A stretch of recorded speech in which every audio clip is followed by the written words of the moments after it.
Hello, my lovely, beautiful yappers. Welcome back to another episode of the Conversation Club. I'm your host, Kieran, and today we are talking about the time that I got hit by a semi truck. Yes, that's what we're talking about today. But seriously, we're talking about mindset. I'm going to share some stories from my recent history, some trials and tribulations that I've gone through, and the mindset shifts and the work that I've done to get to where I am today, which is a lot better than where I was when I was young and where I was even a few years ago. So, this will be my collection of short stories. I don't know why in my head I immediately was like, these are my confessions. They're not. These are just stories from recent history that I wanted to share with all of you. A little bit more on the personal side of mindset versus the business side, though I think episode 9, when I talk about mindset for business, is super applicable to your life as well, and vice versa. You know, anything I talk about here, I'm sure would be applicable to business too. But anyway, speaking of mindset, your girl recorded this episode already about 2 hours ago. It was like an hour-long recording, and none of the audio saved. All of the audio was corrupted. We are breathing through it, and this is another test of mindset. This is another example that I can add to the episode about not totally crashing out and just rolling with the punches. Because honestly, when I played that audio, I was just like, okay, all right, the universe did not like that recording, even though I really enjoyed it. I thought it was like a little unhinged. I thought it was very entertaining. I wish the audio had saved because I wish I could share it with all of you. But alas, we must persist. Anyway, let's talk about mindset. Before we get into my collection of short stories that I have for you today, I want to talk a little bit about what I used to be like, what I was like when I was growing up. It's very different than I am now, but it's also not that different. And I'll explain what I mean by that in just a second. It's like rooted in the same things because obviously I'm still the same person, but like there's a lot of evolution out of it, if that makes sense. So when I was younger, I was very emotionally dysregulated, like very, very emotionally dysregulated. I am a Scorpio, so I feel my feelings very intensely, but I was very reactive. That was always like my first instinct was to be reactive, was to be angry. Whatever emotion I felt, I would feel it so strongly that I'd feel like I'd be about to explode, you know? I would let big things, but small things too. I would let it ruin my whole day, like if not my whole week. You know, I would just ruminate on it. I would just think about it. I would just like continue to just build that neural pathway of negativity, and I would just like run that shit into the ground. It wasn't good. I mean, I remember like in driving altercations, road rage, your girl has a lot of it. I don't think it helps that in Portugal everybody has road rage in this country. But yeah, just like road rage incidents, I would just let it like sit in my body, and I would let it like rile me up for hours, for days. I remember one time I went to Jamba Juice and they ran out of the wraps that I like to have for breakfast. And I let that shit ruin my whole mood for the rest of the day. Like every interaction I had, I was just so rude. I was so disrespectful. It was just like that meme where you're just like, I'm standing in the corner and I'm sucking all the fucking energy out of this room right now. I let it affect everyone else that was around me. And that's not a healthy thing to do at all. I am not saying that I am perfect, that I have resolved all of these things these days and I don't do any of this anymore, because I'm sure some people can attest to you that I still sometimes get in a bad mood and let it affect everything around me. So we're still working on it. It is still a work in progress. Your girl is still not in season 1 of Sex and the City. I'm not 32 yet. So we will get there though. We will get there. We will heal. We will do the work. But yeah, when I was younger, it was bad. I let things stay sticky, quote unquote, for a long time. That's a term that I think I learned from my therapist, and also talked about a little bit with my energy worker, where essentially like you just let things linger, right? Let things linger for longer than they need to, which is never really healthy for you or for any aspect of the situation. But yeah, I mean, I've done a lot of, especially in the last few years, personal development work. I talk a lot about the mindset work that I've done in episode 9 of the Conversation Club. So definitely go and listen to that episode because there are a lot of tidbits there that I absolutely love. I also talk about some of the tools that I like to use in the woo woo episode. I believe, oh gosh, I can't remember what episode that is. Is that 12? 14 or 15? No, 13. I don't know. It's one of those. Go check out the woo woo episode where I talk a lot about actually some of the tools that I use, and I'll get into in just a second why it's helpful in situations like this. I've also really tapped into more meditation practices. When I was younger, my understanding of meditation was very much like, oh, you just like sit quietly and you like breathe and that's kind of it. Which, if you boil it down, yes, sure, meditation has those components, but there are so many different ways to meditate. There's so many different ways to like focus your energy, to ground yourself, to tap into your breathing, tap into the physicality of your body. And some of the ways that I really like to do that, in beyond just like guided meditations, include, like, for example, I learned a very traditional cultural meditation practice that I won't touch too much on because my teacher didn't give me too much information to go with because she really wanted to protect the sanctity of this cultural practice. And so she was like, there were certain things she withheld from me, so I couldn't go try to Google a bastardized version of it or, whatever it is. So the basic principle, though, is one of the meditations that I go through is sort of this thing called like an unhooking meditation, essentially. So, like, the things that are sticky, the things that still have hooks in us, right? So, for example, like maybe you said something to someone and they took it the wrong way, or you could have chosen better words, or, whatever it was. And that situation still feels sticky, right? It still feels like it's like hooked on you. Or let's say you had a interaction with your family member and for whatever reason you're still thinking about it, ruminating on it. That still has a hook in you, A mistake that you made in front of everybody and you're still leaking energy from you. It's still got a hook in you. And so I like to run this practice where it unhooks, it removes the things that's hooked in me, and it helps it feel less sticky, right? I also like to run a protection meditation where there's a lot of different ones out there. For example, the white light meditation, where you envision this white light pouring down on you and setting the protection, or a golden bubble protection, where it starts from inside and spreads outward, or like a chakra protection. There's a lot of different things you can do with your meditation practice, but really what it boils down to is it allows you to center yourself, it allows you to ground yourself, it allows you to not only quiet the physicality, like however your anxiety, your fear, your whatever it is showing up in your body.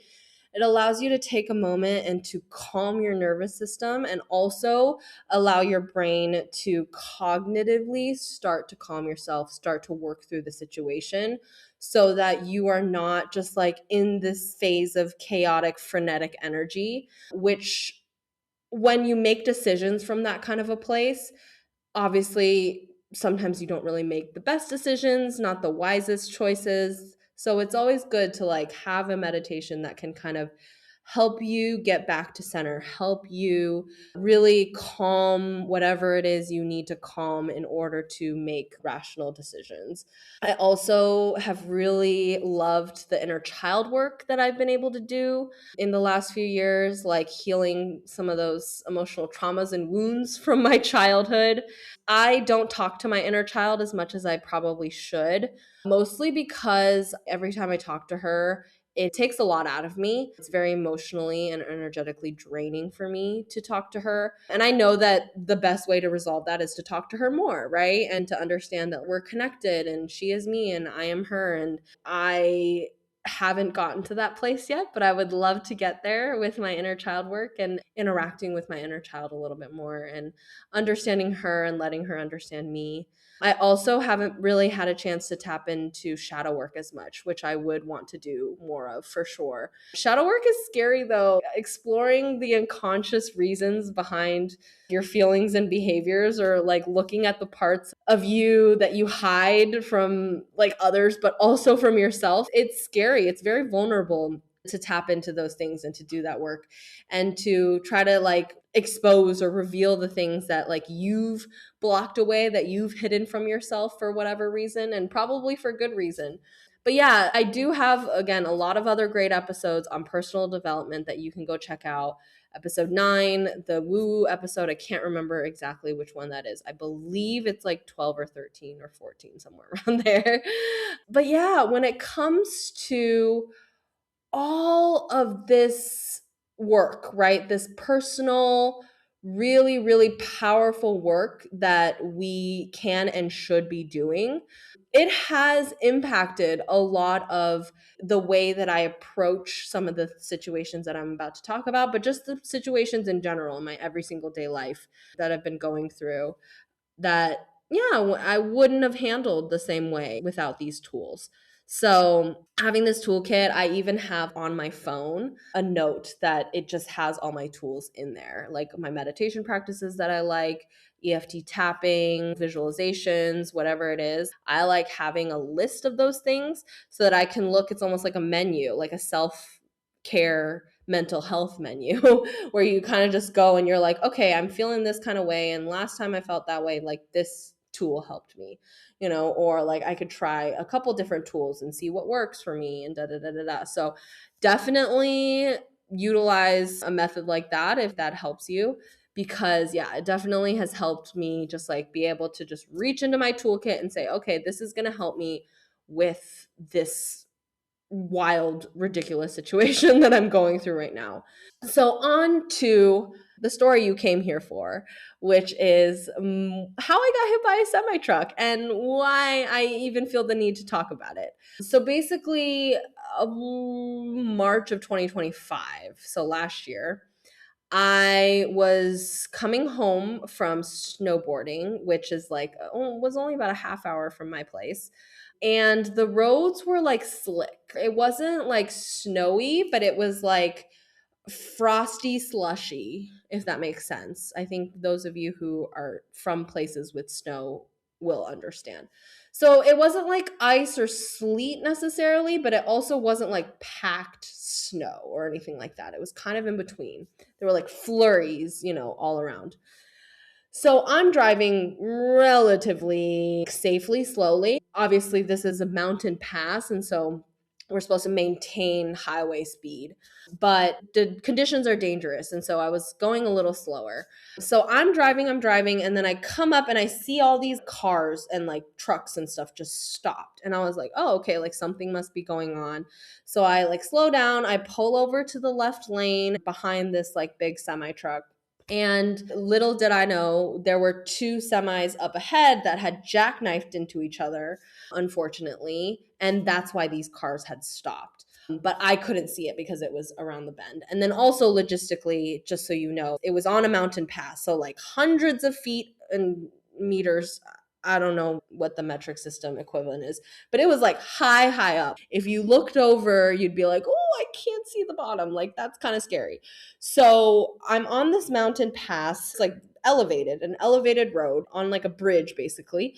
And there are barricades on each side, but like technically you can go over the edge if the conditions aligned for that to happen. So that's the scene. I am stopped on the left side of the highway behind a huge semi truck. So I see, I'm like, we're sitting there waiting, not like 2, 3 minutes later, a Tesla comes flying from higher up on the road, and it just comes flying down, and then boom, it like crashes into another car like right next to me, right where I was actually about to go stop my car if I had not moved into a different lane and stopped behind that semi truck. So that was wild. I like watched that happen and I was like, oh my God, that could have been my car. Like I could have been involved in that accident. That's wild. And so as I'm watching that happen, as I'm having that thought, I see movement in my rear view mirror and I'm like, oh shit. I look up and there is a semi truck trailer swinging out directly towards me. And it was one of those moments, right, where like everything happened so fast, but it was also in slow mo. And so I remember like every detail of that truck trailer swinging out at me. I was just like, huh, interesting. And the thing is like my life didn't flash before my eyes. The very sad thing, commentary on our society, is that the first thing I thought, the most vivid thought and memory that I have as I'm watching this semi truck trailer swing out at me is my bank account. My bank account flashed before my eyes. I was like, this is going to be financially a nightmare to deal with. That's what I was thinking as this slow mo fucking truck trailer comes swinging at me.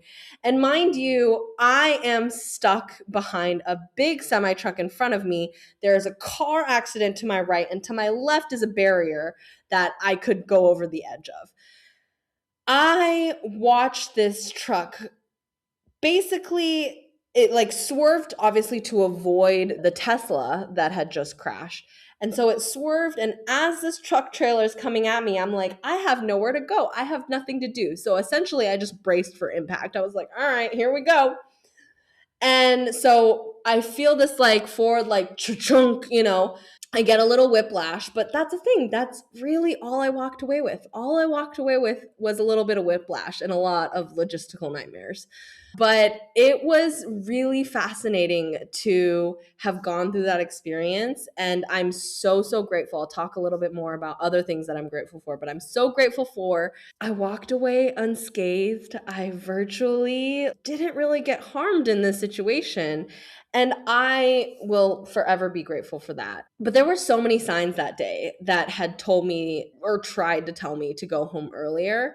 I remember I had this like off feeling where it wasn't like uneasy and it didn't feel wrong, but it felt like off, like slightly askew. And I was just like, why does it feel so weird today? And I remember my brain being like, you should go home now. And I stayed for like, I want to say at least 5 or 6 more runs after that, which is about like an hour, a little over an hour. And so I was just like, oh, I should have maybe listened to myself, and I should have gone home when I thought to go home. I also remember I like to, when I'm on the top of a mountain, I really like to do my meditation because it feels the most potent. I feel most connected to nature. I feel like I can use the mountains as this like beautiful satellite dish to like project my message to the universe. So I remember I did a protection meditation at the top of the mountain because something told me it was like, run this protection meditation. It will help you. And turns out it did, because not only did the car repair guys say this, my doctor said this to me too. They said, it's almost as if this accident happened all around you while you were in this bubble of protection, basically, because they were like, your car, it didn't get like crumpled all the way down. It got crunched though. Like it got crunched pretty well. And it could have ended up a lot worse. And I was just like, well, thank goodness, because I remember years ago, the car techs being like, oh, you've got an armor car. You've got an armor car. I had a Lexus GS350. And they said like Toyotas and Lexuses, they are built like armor cars. And I didn't know what that meant. But essentially, once I found out after I got rammed by a fucking semi truck, I found out that the frame is very, very sturdy. It's going to protect you in many, many ways. And I do believe that the protection meditation that I ran, the car itself structurally, as well as my mother who purchased the car. And also, I have a memory of her in a pendant that was hanging off of the rearview mirror. I think a combination of those three things and other things, I'm sure, really divinely protected me in that moment and crunched the car, but allowed me and my snowboard and all my equipment to walk away unscathed, virtually unscathed. So I'll probably post some photos of the car accident on stories on Instagram once this episode comes out, so you guys can see sort of the extent of the damage and what happened. But it really was just this moment of like, oh shit, so much can change in a moment. So after I got home hours later, we caused hours of traffic. The tow trucks had to go up the traffic the other way to come down. Like, so we were there for hours. Anyway, by the time I got home, I smoked such a fat joint at my brother's place because I was just like, this is stressful as hell. And yeah, so I went home, and then I think either the next day or like a few days later, I wrote a list out of things I'm grateful for, because it was a moment of like, wow, I am healthy. I'm able to move my body. I walked away virtually unscathed. I'm so glad no one was in the car with me, that it was just me. I'm so glad that my snowboard also didn't get crunched and didn't get totally damaged. I'm really glad that I was already in Seattle proper. I had just moved to Seattle and I had more accessible public transit, and that really helped. I also was able to rent a car. So that was a big relief for my schedule at the time, because I needed to be driving like all over the city, and Seattle is a very car dependent city, unfortunately. But yeah, it did also help me, because another aspect, this happened right before I moved to Lisbon. What really was stressing me out about the whole move situation was that I was like, oh, now I have to sell the car. Like, how am I going to do that? How am I going to time it in a way that, I'm going to sell it so that I can get everything I need to get done, get the car out, and then just leave and not have to rent a car and blah, blah, blah, blah. But the universe was like, I have other plans for you. I had also told the universe, I was like, it would be really helpful to get, I think it was like $20,000 or $30,000 or something like that. Having that amount of money was going to be really, really helpful for me to deal with some of the moving costs, deal with some of the housing costs, that whole situation. And I got a free car rental because the settlement paid for it. I got free massages for like a month and a half, almost 2 months, I think. I got free chiropractic work. And so, yeah, I was just like, hell yeah. I was able to rent a car. I didn't have to deal with selling my old car. RIP Skrillex. That was my car's name. RIP Skrillex. He sacrificed his life for me. But yeah, it was just like, I had a lot to be grateful for. I had so many friends. I had my community. I had my brother. So many people who supported me, who checked in on me, who provided me with everything that I needed in my time after the accident. And so that really showed me that I was like, you know what? There is so much to be grateful for and to be happy with, truly. And I think if we're going to take anything away from this episode and from the things that I've learned, it's that having my toolkit and having my community are the two things. I mean, other than like food and water and air and whatever, those are the two things that like have gotten me through all of these challenges and trials and tribulations that the universe has thrown my way. And so if you're going to take anything away from this episode, it is to get that toolkit together for your mindset, for grounding, for whatever it is that you need to help regulate your emotions, to help calm yourself, to get into your physical body. Have that toolkit ready to go, and then build your community of people, because they are going to be the people that carry you through to the other side of whatever challenge you're dealing with. It was a big lesson when it came to getting hit by the semi truck. I think also, I've talked about this in a different episode. I can't remember which one. So go listen to all of them and you'll hear it. But when I lost my big client earlier this year, I told everyone who would listen, and I told the universe, I was like, I don't have enough time. I don't have enough time. I need more time to do the things I want to do, to build the back end of my business the way that I want to be able to grow my second business, to be able to do this and that and yada, yada, yada. And I was like already thinking about getting rid of my other two clients. I was already thinking about like, oh my gosh, what am I going to do? But the universe decided for me. And the universe was like, I heard you. I heard you say you needed more time. So I'm going to go ahead and get rid of the one thing that's taking up the most time for you, which is your biggest client, also your biggest revenue generator, unfortunately.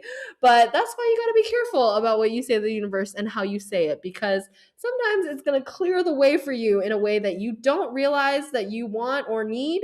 And if you can't see it, that's okay, because apparently the universe sees the bigger picture and it's going to guide you in the right direction, because it is working in your favor, technically, even though sometimes it doesn't feel that way. And sometimes you're like, I can't see it.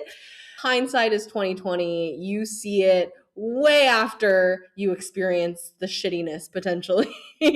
But I will say I've technically lost this client or like had scary, precarious moments in terms of like their budget and being able to work with me and afford me and that kind of thing in the past. So this was actually, I think, like the third time around or fourth time around that I was getting news that was a little scary when it came to this client. And so it actually was a lot easier for me this time around to like reframe it and to look at the bigger picture and to see the bigger picture. And for me to like immediately peg, oh, yeah, I did tell the universe that I needed more time. And I was expecting to get more time delivered this way, but the universe chose to deliver it a different way. And you know what? That is perfectly okay too.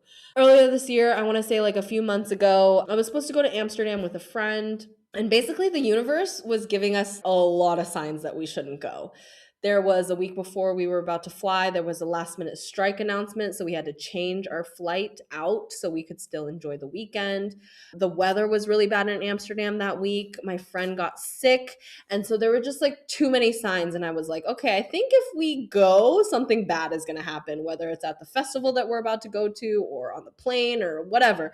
So, like, let's just not go. And it definitely turned out to be the right decision. You know, we were able to rest and we were able to avoid whatever travesty was about to happen if we had gone. Like, truly, there were just too many signs from the universe for it to be a coincidence. Unfortunately, the hotel did not refund me. The flights all refunded me, but the hotel didn't. And I had booked a non refundable flight. And before you say anything, I know a lot of you are gonna be like, you dumb bitch, you should have booked a refundable option. I do know that now, and I will be taking that lesson with me. But yeah, in that moment, I was just like, ah, fuck. And also, it really taught me, since it's been so long since I've traveled with a friend, it's like, it really taught me to communicate more with my friends when I'm traveling with them in the future, over communicate rather than under communicate. It taught me a lot of things. Also, at the end of the day, I did end up getting the amount that I lost on the hotel, which was about like $1,400, about 12,000 euro or 1,200 euro on the hotel. I ended up getting that amount back in savings on other things. So numbers wise, like girl math wise, it did work out. Okay. And I do think the other things came into my life in order to bring this amount back to me. So I really had to rely on my toolkit and I had to rely on my intuition to guide me in this situation. And then I think one of the biggest moments for me this year was when I got my house broken into, or my apartment broken into, right on my 1 year anniversary mark of moving to Lisbon, right on the exact fucking day, which is so ironic to me. But yeah, basically, I came home that day and all my jewelry and all my cash were gone. They were stolen. And it was a clear sign that I needed to learn my lesson and lock my fucking door. So basically, my door closes and locks behind me, and you can't get in without a key, or so I thought. But like, technically, you could like use the key to lock it even further. And so I was just like, oh, I don't need to do that. I can just close it and nobody can get in without the key. And so I didn't lock it further. And now I do. Don't worry. Every time I leave, no matter for how long, I always lock it. These are also lessons of like the universe being like, you fucking stupid girl, get your shit together. Okay. We are trying to show you that you shouldn't be booking a non refundable room. You shouldn't be not locking your door. Okay. You shouldn't be doing those things. But anyway, clear lesson from the universe that I have learned. I also think it was a message from the universe that I needed new jewelry. I think maybe the universe was like, girl, if you want to step into this new version of you, if you want to step into your future wealthy self, you cannot be with this old jewelry collection. Okay. You need to upgrade, you need to get better, whatever it is. And you know what? I don't think the universe is wrong. I do love shopping for jewelry. So we will be doing that. We will be rebuilding the collection. But yeah, I mean, there was a lot to be grateful for in that situation. I mean, Jeremy, my cat, I came home and he wasn't hurt at all. He was totally fine. None of my electronics were taken, and none of my drugs were taken, which that was a big surprise for me, that they like grabbed all my jewelry and my cash, but not any of my drugs. I was like, thank God, because I needed a fat fucking joint that night. And yeah, like all of the stuff in here is my landlord's stuff, so all the furnishings, and nothing was damaged badly. And so I was really grateful for that as well. And I had so many friends who checked in on me and provided support to me. And so I just want to, yeah, express my gratitude and understand that there is so much to be grateful for. Burglary was crazy to happen on the anniversary of me moving to Lisbon, but like, hey, it's so funny. I'm going to say what I'm about to say on a podcast, which will contradict everything I'm about to say. But especially with the burglary situation, I think I asked too many people for their opinion. I told too many people about it. And a lot of people tried to impose a lot of their fears and a lot of their own scarcity onto me. Because to me, it was like, yeah, sure, it sucked. It was a very expensive and shitty lesson to learn. But like, I was okay. Jeremy was okay. Nothing really that bad happened. You know what I mean? And like, ultimately, I have so much to be grateful for. I have so much that is going well for me. This one thing is not really going to derail that. Like, I've had people who tried to tell me, like, oh, it means you need to move. Or I had people be like, somebody's watching you. And I'm just like, I don't need any of that fear shit. Yes, sure, I was scared, and there were like moments and things that were very triggering and traumatizing for me about it, and kind of creepy as well. But I really took away from that because it wasn't the first break-in attempt that happened to me. And so I was like, already have one under my belt. Not here. The other break-in attempt was back in Seattle. But yeah, I mean, nobody came in while I was home. Nobody tried to physically hurt me. It could have been a lot worse, you know, and it wasn't. And I was okay.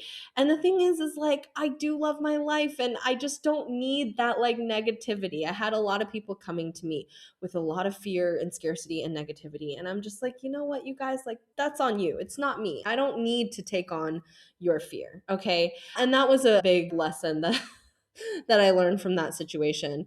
And then like 2 weeks later, after that, my laptop fucking died and crashed on me. It was during the July 2026 Mercury retrograde that like totally fucking kicked not only my ass, but I think everyone else's asses too. But yeah, so my laptop crashed. I had to take it to the store. And unlike in America, everything takes longer here. So it took me about 2 weeks to get my computer back. And in that time, I asked all of my friends, I was like, does anybody have a computer I can borrow? Please. One of my friends, Bia, thank you so much. Shout out to you. She, in the middle of her move to a different country that very week, was like, you can borrow my computer. I'll make it work. And I was just like, oh my God, you're in the middle of this very stressful event and you took the time to like help me. Thank you so much. And my friend Hannah, who ended up actually letting me borrow her laptop for a few weeks while she was traveling, I was so grateful. Thank you so much for your help with that. It truly saved my life and my livelihood to be able to do work on a computer. And then there was a moment where I like couldn't record something, whatever it is. And so I ended up having to borrow another friend's computer to be able to record podcast episodes. And so, yeah, shout out to you and Gozi, who let me borrow your computer on the weekend to be able to record episodes of this very podcast. So all of you yappers, go and thank my friends, because they're the ones that made sure that this episode and these podcasts could come out while my computer was just not working at all and it was in the shop. And I'm really grateful. Like, my computer was able to be fixed. I didn't have to buy it, although I might have to buy a new one because it's still acting up. So that's a whole situation. But like, I'm taking it a day at a time. And I'm just like, you know what?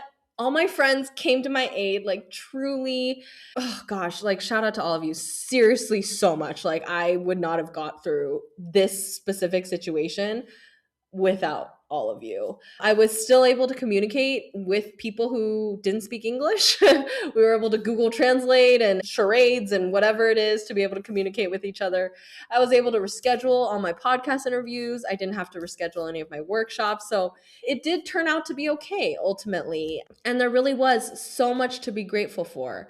So I think these bigger situations and being able to reframe them and understand, like, what are the good things? What are the good things to look for? You know, it's helped me with daily reframing, with like little things that happen to me. So, for example, like if the store is closed and I like walked all the way over because it said the store would be open and it just happens to be closed, like before I would have been like, oh my God, like it was so inconvenient. I walked 20 minutes, I'm gonna have to walk 20 minutes back, and it's just so upsetting. And why can't they make sure they're open? Why can't they update their Google listings and blah blah blah?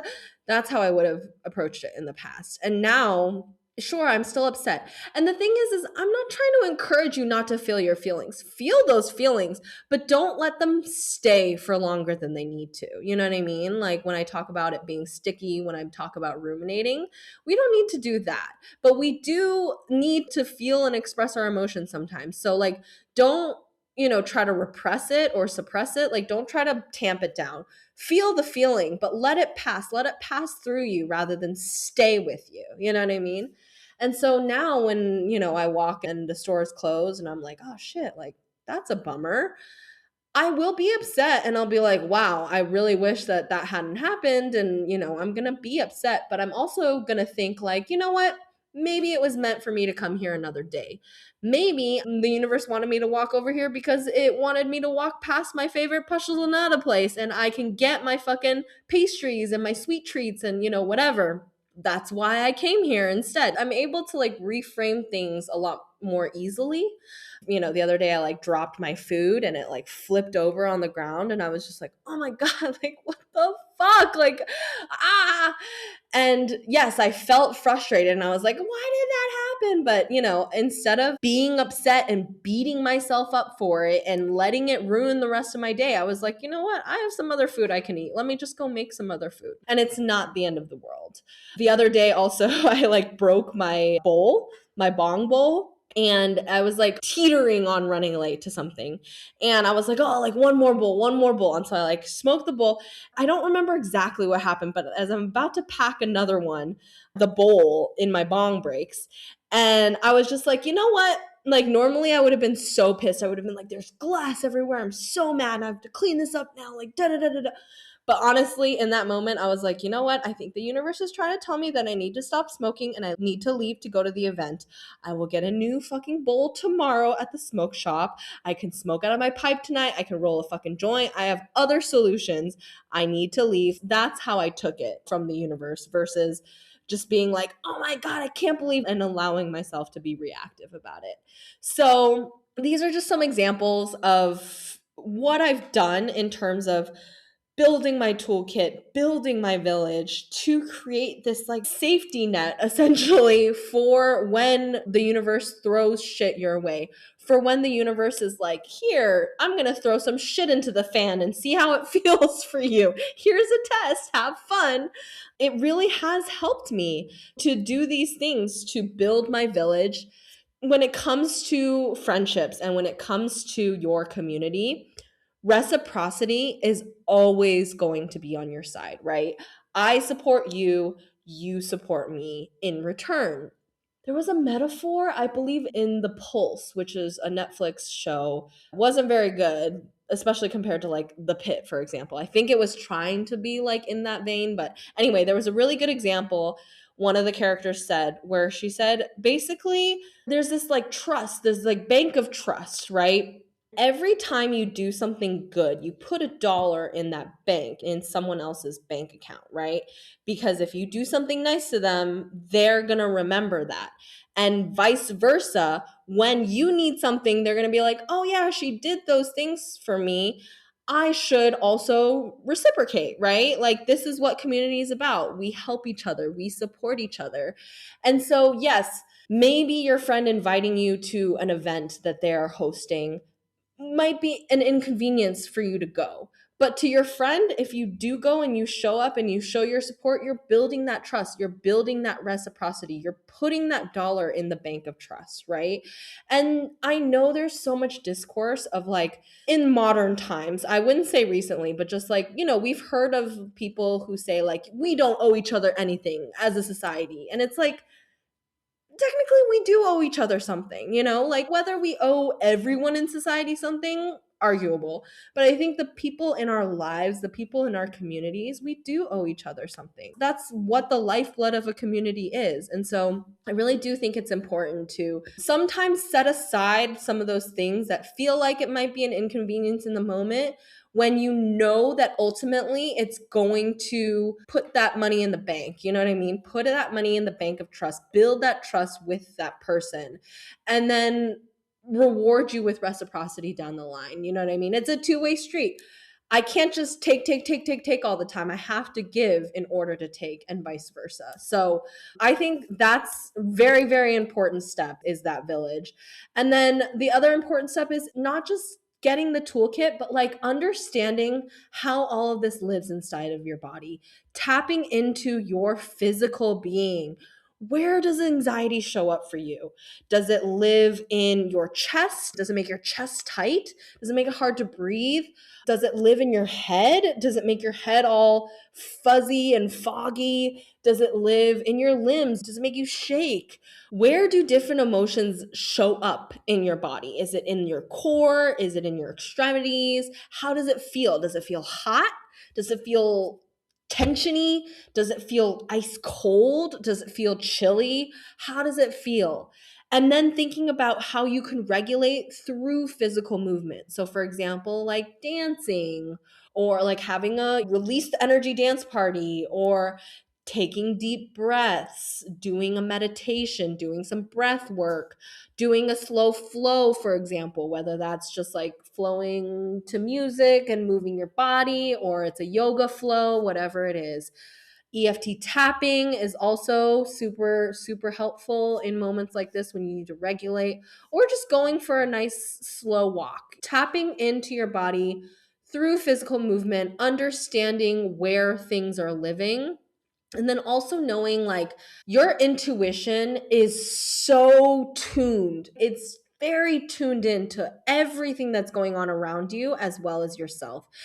Sometimes, not even sometimes, all the time, better than your conscious brain, right? And so, like, listen to your gut. Quiet that ego, quiet that part of your brain that wants to be right and wants to be the smartest person in the room. I will definitely do a separate episode on quieting the ego, because I've learned a lot about it and there's so much to cover. But yeah, like listening to your gut, quieting your ego. And then this is a big one for me personally, is to not let too many people cook in your kitchen, okay? Because I think I ask for too many people's opinions, and then all those opinions start to cloud my judgment, start to cloud what it is that I need to make a decision for myself, right? And so I don't think it's super beneficial to let other people cook in your kitchen. Sure, you can have your like board of directors who you get feedback from, but like don't ask everyone, which is what I have been doing, unfortunately, a little too much lately. But yeah, I hope this episode was helpful. Your homework this week is to reframe one thing. Reframe one thing this week that you would have looked at negatively in the past, okay? It could be big, it could be small, it can be like, oh, I hit red lights all the way to work. Maybe reframe that. It's like, okay, maybe life is telling me to slow down a little bit, right? Or it's making sure that I don't get hit by a random other car, because if I had all green lights, maybe I would have got hit by someone, or whatever it is. Whatever works for you, let it work for you. But yeah, just reframe one thing this week that you would have looked at a little more negatively in the past. And then I also want you to do this week, write down 3 things every single day that you're grateful for. And I would really challenge you not to repeat the things that you've done on previous days that you've listed out as your 3 things. Find 3 new things every single day for a week. I've been doing this gratitude practice for 230-ish days now, maybe 240. And it has really helped me like shift my thinking and reframe those daily inconveniences into, okay, you know what? It's not that bad. Life is actually beautiful. I have so much time. Everything is working out for me. Everything will be okay. And before I round this episode out, I do want to say, I know a lot of people are not as into the woo and not as into all of this energetic, spiritual, whatever it is. And I think that every person has something that they use to cope, with challenges, with hardship, with whatever, that test their faith in not just whatever's out there, but in themselves. I know a lot of people might listen to this episode and might listen to my woo episode and my mindset episode and think she is really delusional, and she's thinking that the universe was trying to tell her not to go to Amsterdam, and she was thinking that the universe was trying to tell her this. That's not happening, blah, blah, blah, blah. And the thing is whether it's real to you or not, if it works for you, it works for you. You know what I mean? Like, even if it's a placebo, if the placebo fucking works, if it helps, and you've seen, like, I've had multiple examples in this episode where I talk about how these tools, whether they're real or not, in astrology, in whatever, using my tarot cards, whatever it is, just because it doesn't seem real to some people doesn't mean it can't work for them. It can't help them deal with situations, can't help them strengthen their mindset, can't help them get to a place of peace faster. You know what I mean? And so I really encourage you to be open to other forms of thinking, other ways of being. And this is not the last time we'll be talking about mindset and talking about some of the more woo stuff. So I hope you enjoyed this episode. And now that I've recorded it at least twice, hope it saves. And it has been another wonderful episode of the Conversation Club. I love all you yappers very, very much. And I'll see you next week. Ciao, ciao. If this episode gave you something to think about, take it and do something with it. If you want more of this, or you just want to see what my life actually looks like, come follow me on Instagram at It's Almost with 2 L's. Be sure to link it in the show notes. You can also follow me at Almost Consulting for some juicier, spicier takes. And if you're serious about getting your emails to convert, you can check out the Conversion Club, our monthly email marketing membership for founders who are ready to turn email into their most profitable and sustainable sales channel. With expert guidance, plug-and-play tools, and strategy you'll actually use. Check it out at the link in the show notes. I'll see you in the next episode, yappers.